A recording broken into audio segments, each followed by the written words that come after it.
Concave lens है, 15 centimetre इसकी focal length है। और कनकेव लेंस हो या कनकेव मिरर हो, इसमें फोकल हम नेगेटिव लेते हैं, यानी कि माइनस में लेते हैं। At what distance should the object from the lens be placed so that it form an image at 10 centimetre from the lens? यानी कि हमें v दिया है, यानी कि 10 सेंटीमीटर है, और u हमें क्या करना है, फाइंड करना है।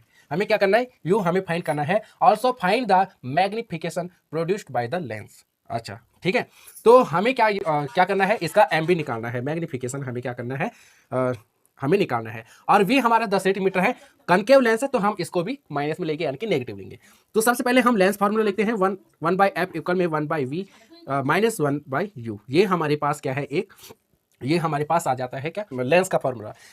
दूसरा फार्मूला ये हो जाता है 1/u इक्वल में 1/v माइनस 1/f। ये से भी हम कर सकते हैं दूसरा फार्मूला, मतलब इसी को हमने ये लिखा है। चलो हम इसको पुट करते हैं, इसकी वैल्यू पुट करते हैं। 1/u हमें क्या करना है, फाइंड करना है। और v की वैल्यू हमारे पास कितना है, -10 सेंटीमीटर है, और माइनस यहाँ पे -15 सेंटीमीटर है हमें f।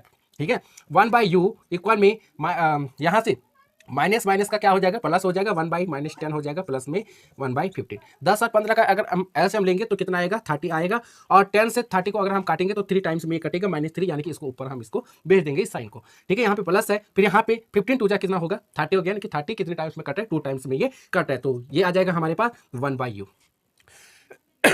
ठीक है, अब -3 + 2, यानी कि माइनस प्लस का माइनस हो जाता है, तो अगर हम इसको माइनस करेंगे तो हमारे पास आ जाएगा -1 और /30 आ जाएगा 1/u। हम इसका क्रॉस मल्टीप्लाई करेंगे तो यानी कि u का जो वैल्यू आ रहा है हमारे पास -30 आ रहा है। u की वैल्यू क्या आ रहा है, -30 आ रहा है। अच्छा, अब हमें क्या निकालना है, मैग्निफिकेशन निकालना है। मैग्निफिकेशन का फॉर्मूला होता है m इक्वल में v/u होता है, ये होता है। अच्छा, m यानी कि मैग्निफिकेशन हमें फाइंड करना है। तो m इक्वल में v की वैल्यू हमारे पास क्या आया, v की वैल्यू क्या हमारे पास -10 है, और u की वैल्यू हमारे पास आया -30 आया, यानी कि माइनस माइनस से कैंसिल हो जाएगा।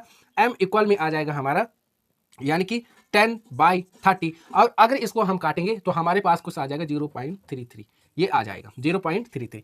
अब यहाँ पे कितना है हमारा, 0.33, यानी कि जो इमेज बनेगा वो हमारा क्या होगा, यानी कि 0.33 गुना क्या हो जाएगा, यानी कि छोटा होगा। ठीक है, इमेज कैसे होगा, छोटा होगा, एक ऑब्जेक्ट से कैसे होगा, छोटा होगा। और ये कैसे बनेगा हमारा, यानी कि -10 आया तो वर्चुअल इमेज बनेगा, वर्चुअल एंड इरेक्ट बनेगा, वर्चुअल एंड इरेक्ट इमेज इसका बनेगा, इसका जो नेचर होगा वर्चुअल एंड इरेक्ट इमेज इसका बनेगा।